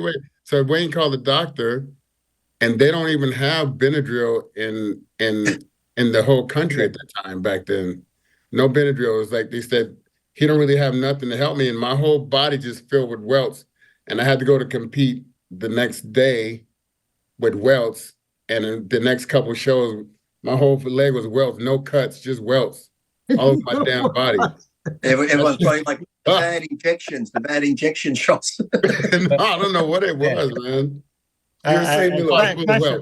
Question to three of you that were on the stage. 97 Olympia. Should NASSER take it? I think it was close. I think looking at even being there, I think because that's when Dorian had the biggest stomach in his couple of tears. I think NASSER looked overall better. How about you, Paul? From the front. Yeah. Just overall. I mean, you still judge the show. Paul, what do you think? I think NASSER edged him out that year because Dorian had the torn bicep, right? Tricep. Yeah. I mean, he already had a torn biceps 94. So, but okay, Chris, you're friends with Dorian, but how did you see that? Dorian, okay. But anyway, the reason why I'm saying but the photo, if you go to side chest, he wasn't using that side. The back was not even a question because it was like he had no back from the back. I thought I could have beat no back from the front neither. So you beat Arnold. The reason when he went to Arnold, I thought I could have beat NASSER myself. The reason why I'm saying this, 97. When did he win the Arnold? Was that 99? Yeah, I took third. 99, right? I took third behind Kevin and him and NASSER. And if you look at the things, I was like, when I saw him backstage, I was like, there's no way he could win this thing. He won the whole thing. Speaking of 99, Chris TV 3. Oh, that was a good crowd response when Lee got 8. Thank you for that video. Listen, hey, Chris, the point I was trying to make. Oh, NASSER could have beat Dorian. A week later, you beat him in England. Yeah. That was 1 week later. Yeah, so you're just showing just how good and how close it all was. No, but hey, so here is my pitch. And 2 days before that, I beat you, Chris, in Hungary. No, but seriously, I mean, I know, dude. top 10, we were flip-flopping, of course, you guys were premier guys. Kevin looked off the chart these first few shows. Off the chart. He was really there. And then Ronnie came. You know that after Ronnie beat him in Russia, there was one show that Kevin beat him in 98. Yep. Remember which one? I don't remember, but I remember Kevin beat him again. Yeah, San Francisco, the first show. And then Canada, Ronnie took over, Night of the Champions.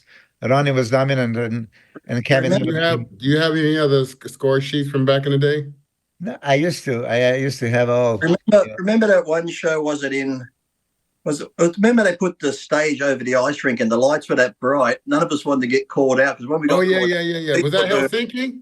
Yeah, and the judges are like, move forward. Normally people like in the front. We're all moving back because when we're standing there, you had to keep moving. The stage was out and the judges are like, stop moving, stand still. And it's like standing on a hot road.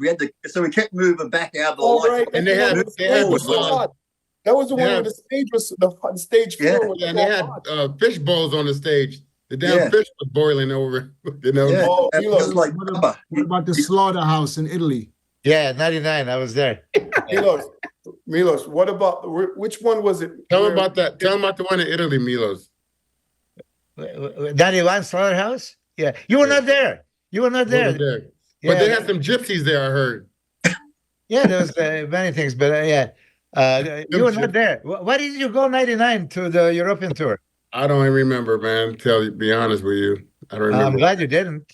Was that after the Arnold or after the Olympia? After the Olympia. I mean, Chris placed third. Chris was probably still celebrating. He partied too hard. I was celebrating. I did celebrate.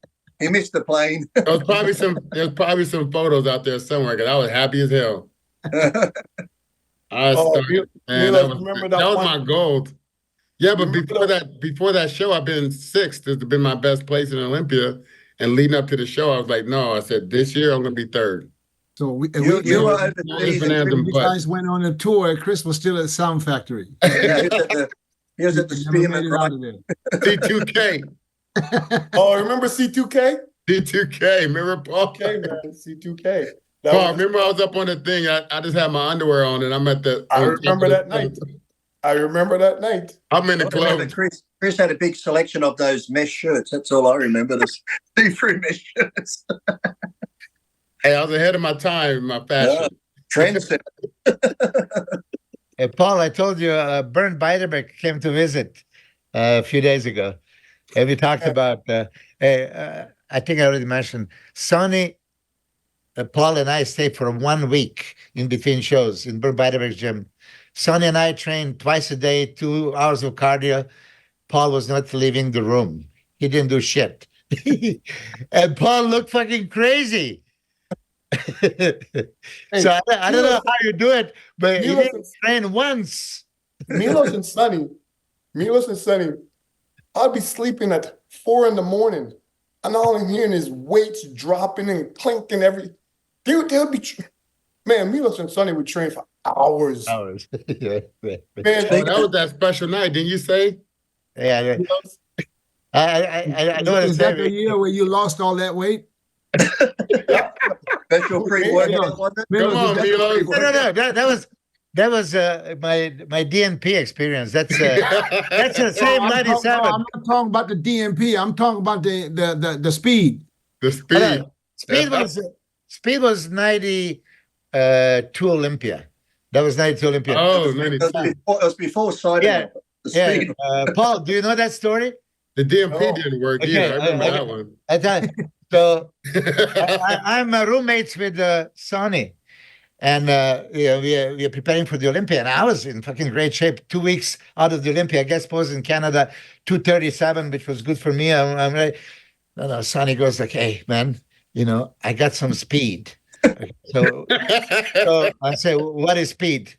I don't know, you know, it's going to just make you ripped. It's going to make a cunt. You're going to be hard. You're going to say, okay.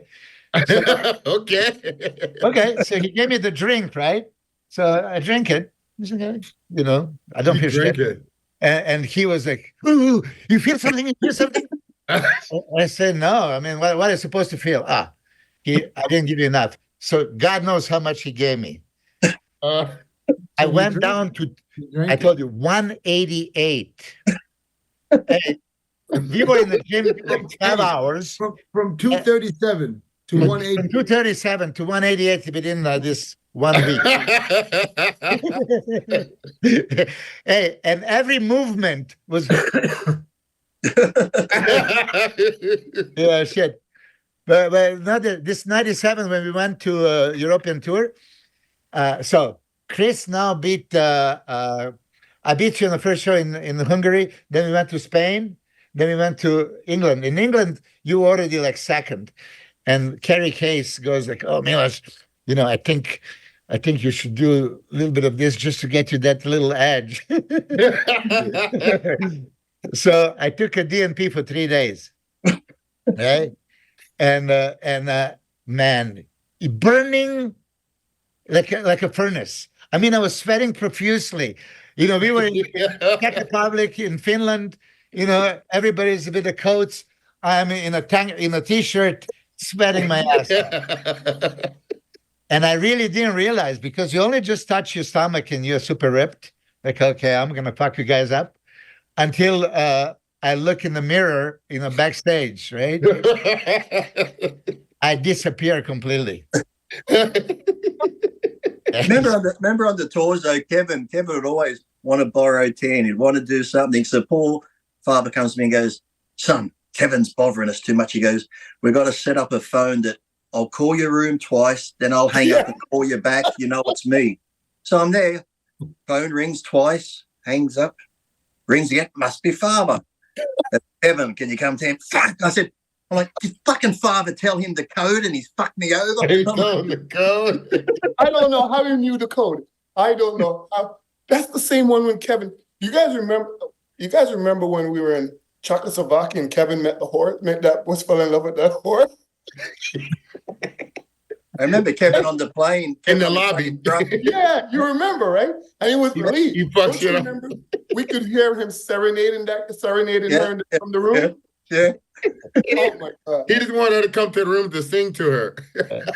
But remember on the plane when he was drunk and his shirt was undone, his pants were half off, and that day steward kept giving him sandwiches, and he's just carrying the vodka. He somehow conned the vodka bottle off the guy, and he's walking around with the vodka bottle on the plane, his shirt's half off. And then in Spain, we couldn't remember we had that layover for 7 hours at the airport. They're like, where's Kevin?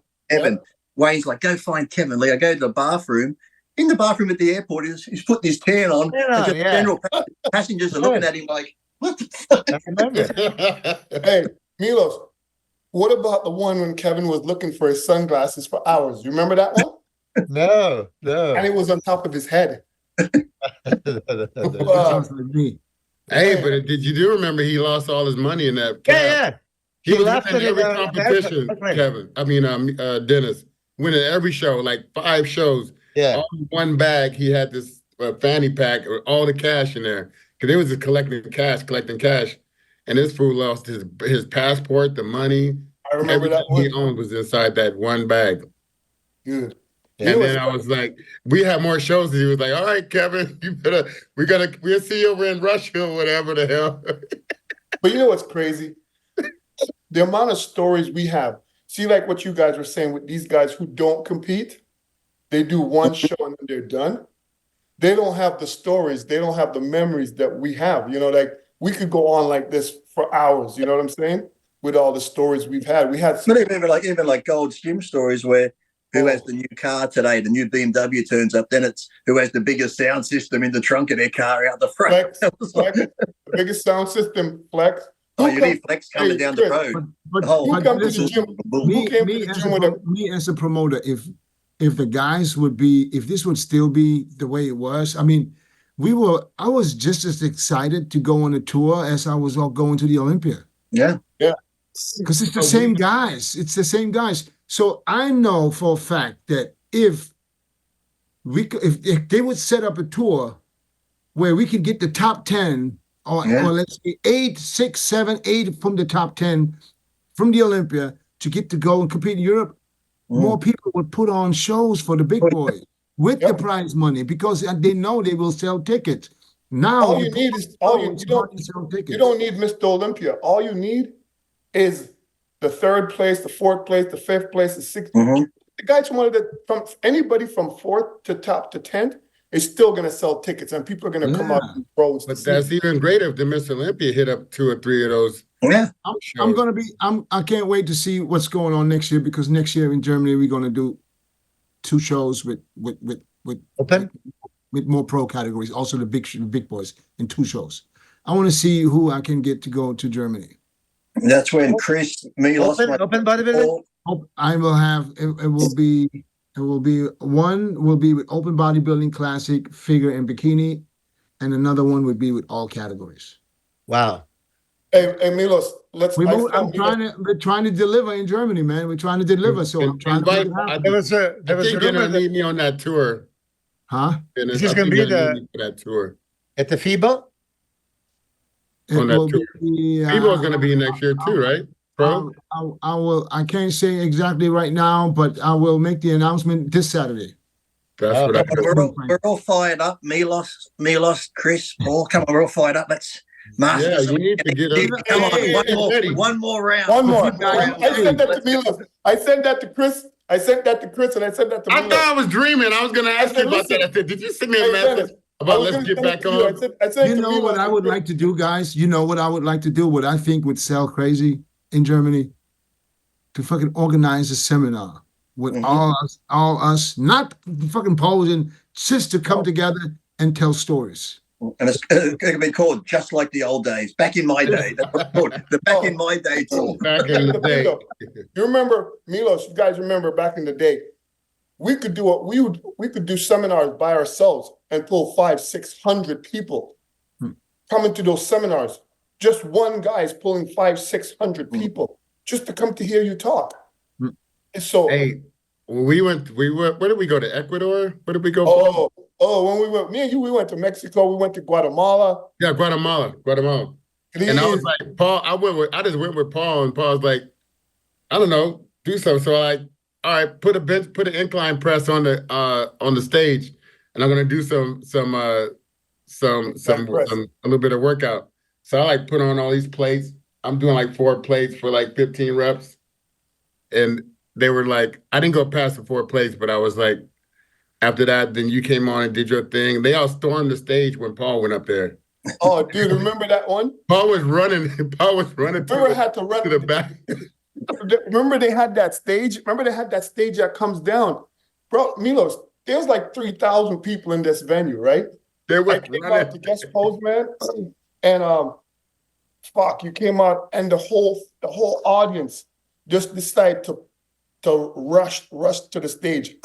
We had to run off. We have to pull the stage down. We had to run backstage. They locked us in the room back there. You just saw Paul running, dude. He was running. Oh, dude, that was. He would have been like a fucking giraffe on steroids. He was running. Man, do you guys remember this? Like even in Russia and Italy, when we pull up in the bus, the fans would just be chasing the bus down the street. Spain. That was some crazy. I don't know what it's like. That was after we were stuck in that airport for all those hours. Because when we got to Spain, I think we were meant to be there at 7. We didn't get there till 11, so it was straight from the airport to the contest, back to the hotel at 4. People got to the hotel at 1, up at 4 on another plane, and people go, "Well, you're so lucky you get to see the world." I said, "We don't see shit." I just got one question before we all go. Is Paul, why in the hell didn't you ever pump up? Behind you never fucking. I've never seen you pump up. You Hold on. Couple little things I saw him. I saw him here. This is his ball. That's all he would do. You'd stand off to the side doing this. I have that somewhere on the video. I mean, he didn't. Chris just actually, Chris, Chris just posted, I don't know, whoever runs Chris TV thing. Chris him damn self. He's fucking assistant. I got you, Paul. Man, Kevin would do a 2-hour-long workout backstage. Remember that? Yeah, I'd always pump up to 20 minutes because I was Paul, bored. you never pumped up, though. You never picked up a weight. No, I didn't pick up any weights. I was like, honestly, man, I looked in the mirror and I go, hey, I'm big enough.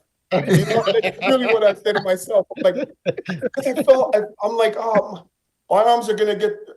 I'm like, my arms grew so quick. Like, they get pumped so easy, you know. Such a problem to have. Paul, we thought you didn't have no legs back in the day either. We were like, fuck that guy. He don't have no legs. And then he was like, one day he pulled his damn calves out of his crazy. Like, holy shit.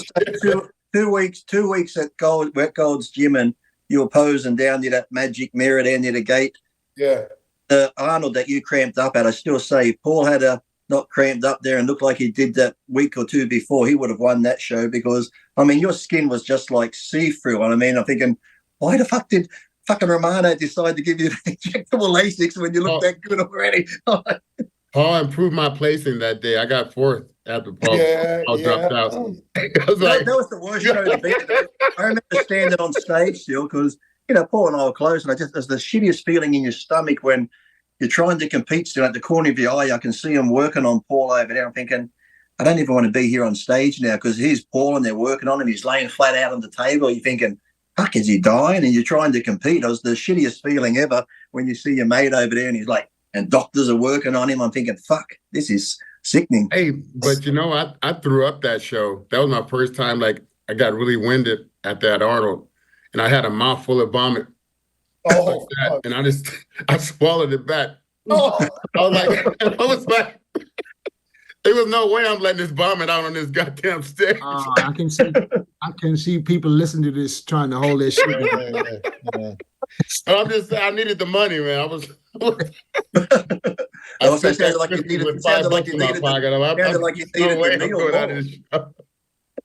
needed that meal more. You re-swallowed it. You know what, Lee? My condition for that show was so crazy. Remember, we used to have a small European tour after the Arnold. Remember? Mm. Yeah. Oh yeah. Yeah, I went to Europe. Went to Europe the next weekend. Won the French Grand Prix, then won the German Grand Prix. You know, fuck, that was crazy. But you know, I remember, brother. When you're a true athlete, you want to win by any means necessary. And when that change, you can't be the same. It's like Milos, the stories you're saying, right?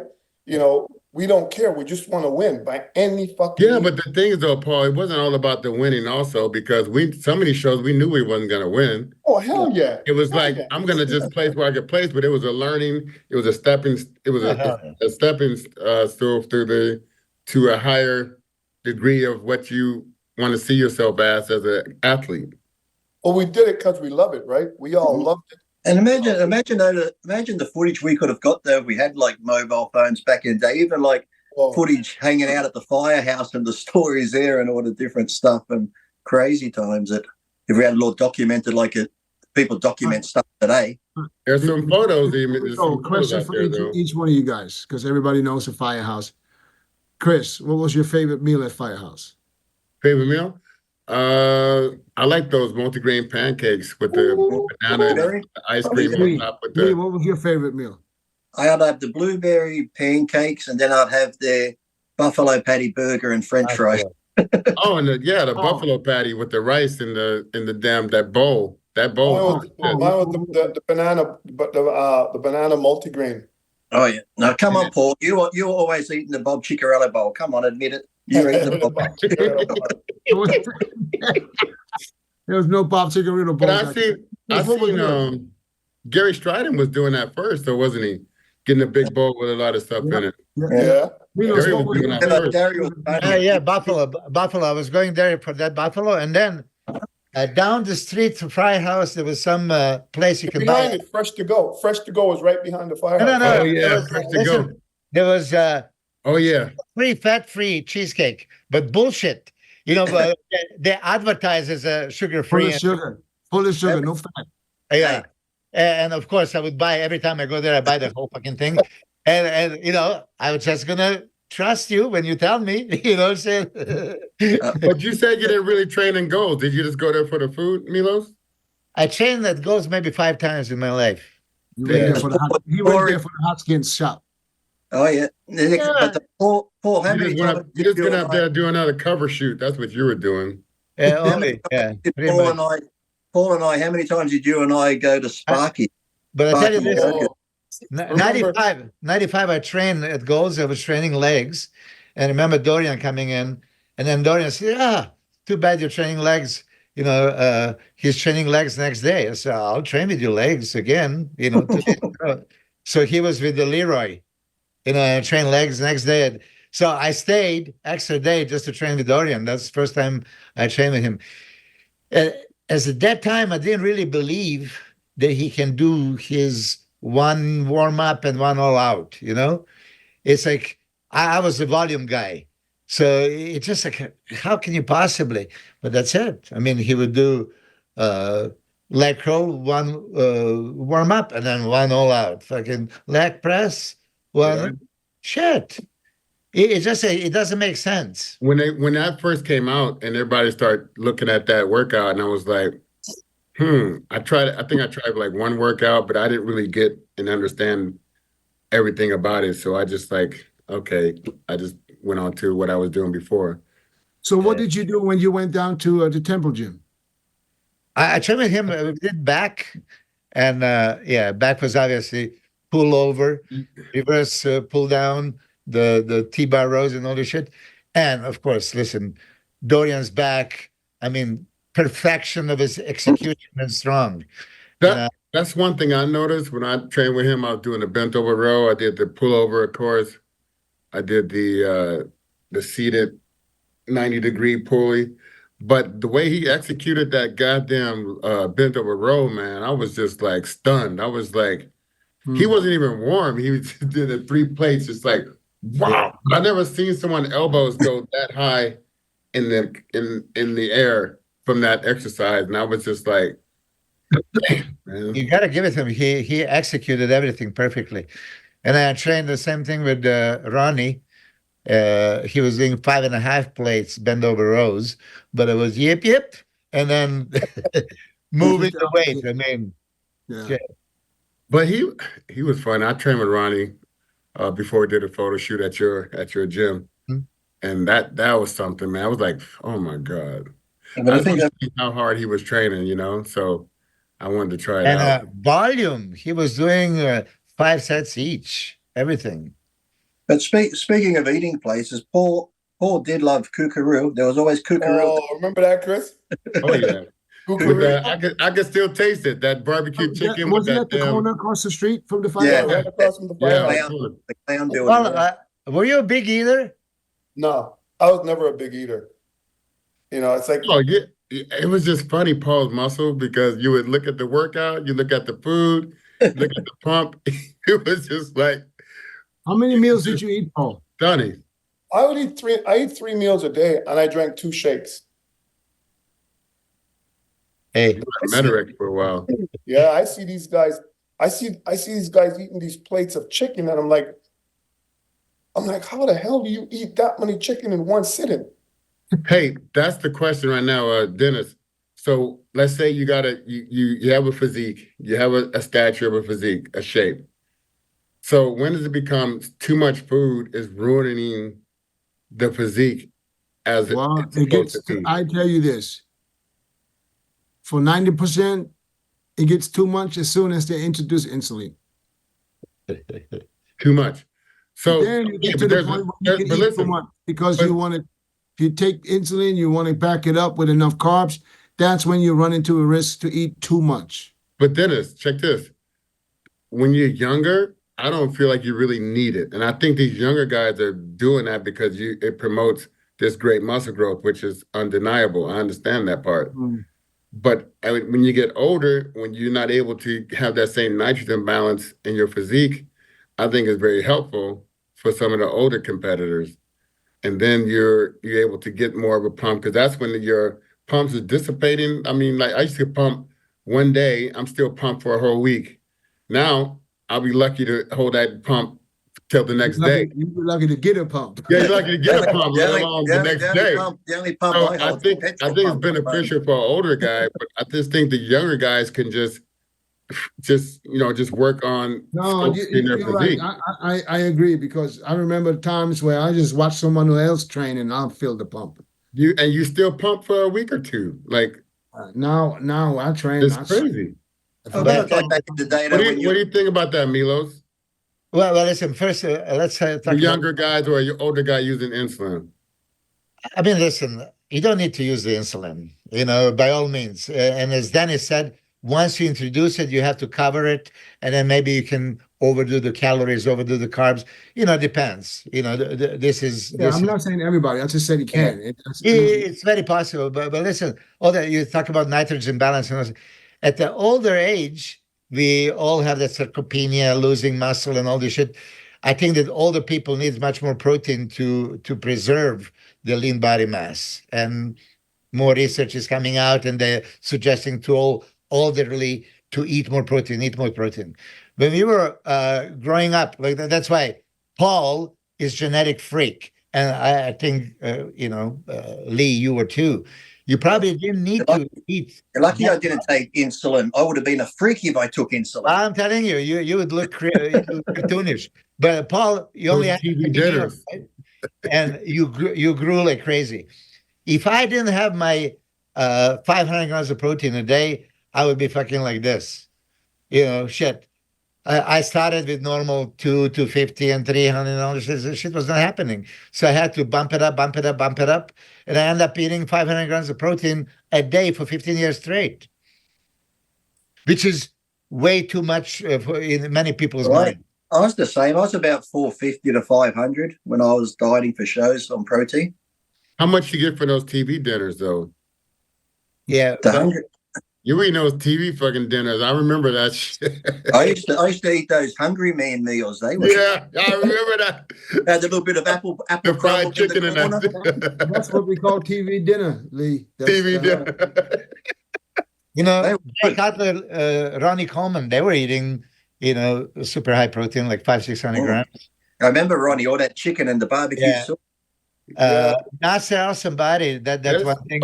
He came 94. The whole wide world. Yeah. He bumped it up from 250 to 600, for Nasser. So is this really necessary? Here's a question. Maybe you can get away with less, but you have to balance all your calories. I always just figured, no scientific reasoning, but I always just figured if I'm breaking the muscle down and I only eat enough protein to help it repair, I want to eat enough protein to help it repair and grow. So I ate more protein, thinking that if I eat more, the muscle's going to grow bigger. That was bro science, but it worked for all of us. Do you find today's generation, they make it all sound too complicated? Mm-hmm. Yes. Yeah. Overthink it all. They overthink everything. Yeah, that's just, again, just my opinion. I just feel like I think they make training complicated, make the dieting complicated. I don't know if it's coaches that does that so that the competitors feel like they need them so much. I think what we did back then worked just fine. Right? I gave a guy a diet in a training program once. When I handed it to him, he looked at it, he goes, "Oh, that's basic. Cool. I could have done that myself." I'm like, "Yeah, you could have, but you asked me to, so pay me the money, you prick." So it's like, it was just basic training. Like everyone thinks there's a secret, that there's some, if I just do this, but with the internet, there's so much information. People don't even give it a chance. They might get a diet, then after 2 weeks, it's not working, I'm going to change it. They change their training. I've been on this program a week, I want to change it. It's like, you have to stick to it and, see the results. Paul, did you weigh your food? No, I never weighed anything. I'm just he just ate what Chad told him to eat. He didn't even lift weights. What are you talking about? Like, literally, honestly, like we were saying, we go to Firehouse and I'd order 2 chicken breasts. If we went to Kookaroo's, that shit tasted good. Remember? Oh yeah, so, that's the breast was still on the bone. The best breast was on the bone. So still tender. On a good day, I could sit down and eat 3 chicken breasts from Kookaroo with a baked potato, and that was good. But then there are some days I said, "Paul, we're going to Kookaroo." We're like, "Nope, we're going to Ankh." Kizzy's today. Oh, on Kizzy's back porch. Mm-hmm. And Kizzy's. Yeah, Oh yeah. Well, that's Like good you soul food. Listen, that's my time, y'all. I appreciate it, Paul. Thank you so What much. time is it over there, Dillett? It's about 9:43 p.m. Oh, Oh, okay. damn. It's 4 to 7 in the morning on Wednesday here, so Yeah, it's only 3:43 p.m. for me. Chris, what's 12:43. 1:43 for you guys? 12:43. Oh, 12:43. 12, yeah, 12. I just kind of like reading all the comments on this podcast. It goes, a bunch of old bastards talking about the old days. Get over it. They're gonna be some of them. They're gonna be some of them. Call us old I get that on grumpy old man. But they love it. They love Lee, it. Lee, you're just upset because you're short, never won the Olympia. I'm like, I knew I'd never win the Olympia. Like Paul said, I was happy to make top 10. That was because I qualified. If I got any higher than 10th place, I was happy as Larry. It's like, That's what these kids don't understand today. We were just, like we said, we were just happy to fucking qualify. Yeah.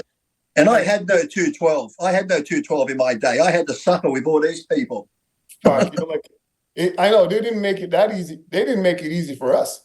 Nah. Fuck. You know, but listen, we had an amazing time. We said people like this is the retirement show edition. It's what you get when you retire.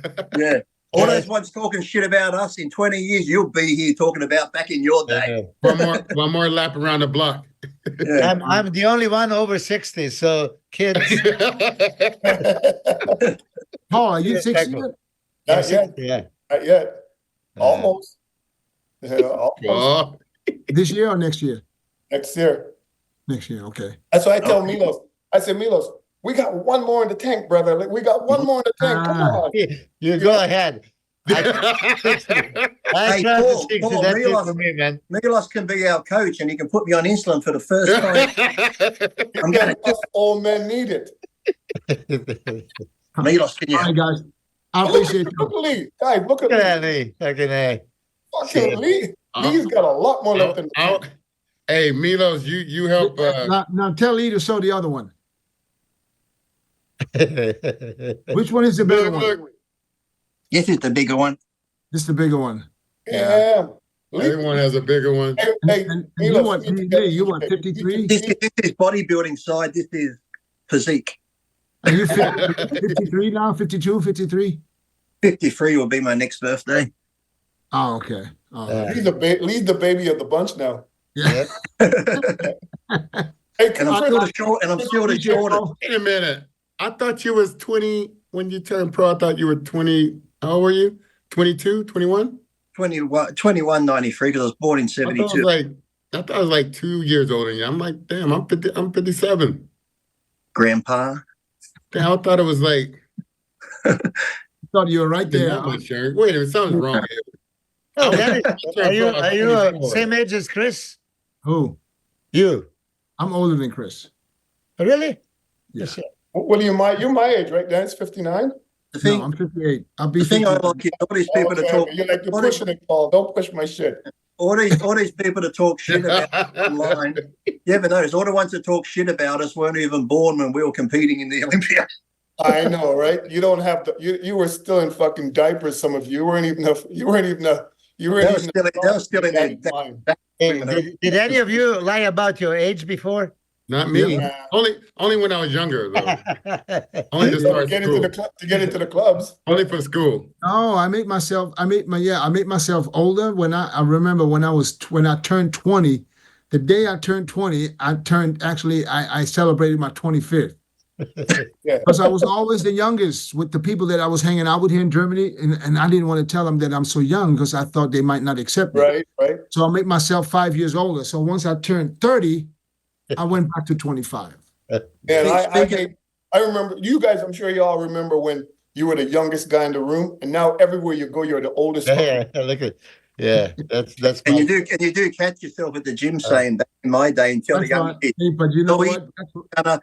in a couple of years, your shoulders, you start sounding like that old guy at the gym. But What's you your know shoulder? what? That's why I still feel good when I go to Costco's, though. But speaking of age, did you hear about the Cannibal's daughter? Who? the cannibal's daughter. Speaking of age, did you hear about the cannibal's daughter? Cannibal. Yeah. Yeah, she was 8 before she was 7. Stupid. I knew it was gonna. Here comes the dad jokes. There was 2 cannibals. Kylie, Two cannibals cut these eating a guys out, clown. please. Let's go. That voice was calling the 2 rap. cannibals eating a clown, and the cannibal says, "Does this taste funny to you?" Okay. I'm here all day, people. I'm here all day. I'll be Let's go, Kylie, get rid of him, please. after hours.